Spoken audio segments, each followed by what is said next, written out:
কাজল কামাল কবি, কবিদের অনেক বিষয় থাকে যেগুলি অনেক অকবিরা বুঝতে পারে না। তেমনি একটি বিষয় একক বই মেলা, খুব সাহসী একটি উদ্যোগ।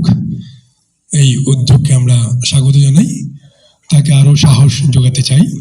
নির্বাচন হলে আসলে কি কি জিনিস মানুষ বন্ধ রাখে, যে যেভাবে হোক আমার অবস্থান থেকে, আমার ব্যক্তিগত জায়গা থেকে আমি এটি 1 তারিখে শুরু করা, সেইভাবে আমি আয়োজনটির গুরুত্বটাকে আমি চিন্তা করছি। খুব সাধারণ জায়গা থেকে যে অনলাইনে যাওয়া, অনলাইনে যুক্ত হওয়ার একটি প্রক্রিয়া মানুষের আছে, এবং সেখানে আমিও একটু যুক্ত হওয়ার চেষ্টা করলাম।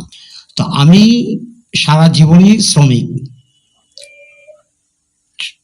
আজকে পর্যন্ত আমি শ্রমিক, একজন শ্রমিকের জীবনযাপন করেছি। আমি গার্মেন্টসেও কাজ করেছি দীর্ঘ সময়, নানা পেশায় কাজ করেছি শ্রমিক হিসেবে, এবং এখনো আমি একজন খবর শ্রমিক হিসেবে কাজ করি। আমার যারা প্রকাশক, তারা কি আমার সঙ্গে সুবিচার করেছে? অনেকে প্রায় ফৌজদারি অপরাধের মতো অপরাধ করে ফেলেন লেখকদের সঙ্গে, অনেক প্রকাশক। না, রাষ্ট্র কোনো ব্যবস্থা নেয় না। 200 কপি বই বিক্রি করার কথা থাকলে, প্রকাশের থাকলে সেখানে 50টা করে, 5টা বাইন্ডিংখানায় আছে, 2টা গোডাউনে আছে, 3টা বিক্রি হয়ে গেছে বলে লেখককে হয়রানি করা হয়। আমি গুনে গুনে ধরে ধরে আমার বই বিক্রি করে হিসাব দেওয়ার পরও কোনো প্রকাশক আমাকে 1টি টাকা দেয় নাই।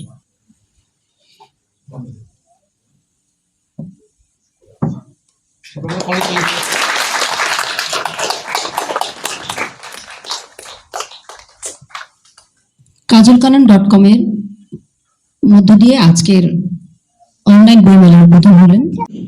বিনির্মাণে যাদের ভূমিকা আছে, তাদের মধ্যে এখানে উপবিষ্ট যে 3জন বইওয়ালা, বই দোকানি, তাদের অবদান আমার শ্রেণীকক্ষের শিক্ষকদের অবদানের সমতুল্য। তাদের জন্য একটা করতালি এবং সম্মান চাই। 15-16 বছর ধরে গার্মেন্টসে চাকরি করি। প্রথমবার আমি একটা বইমেলা উদ্বোধনে আসলাম। ভাই আমাকে আনার জন্য ভাইকে অনেক ধন্যবাদ। গার্মেন্টস শ্রমিকরা একবারও মূর্খ না।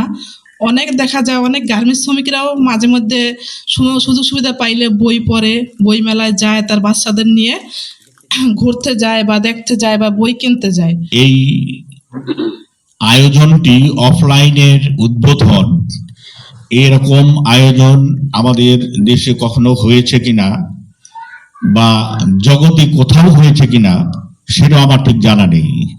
কাজলকে ধন্যবাদ। এটা একটা দুর্দান্ত ব্যাপার যে বইমেলা হচ্ছে না, কিন্তু বইমেলার 1 তারিখে কাজলের মতন একজন কবি সে একা একা একটা বইমেলা করছে, এবং সেটা করছে একদম আধুনিকতম একটি ভঙ্গিতে।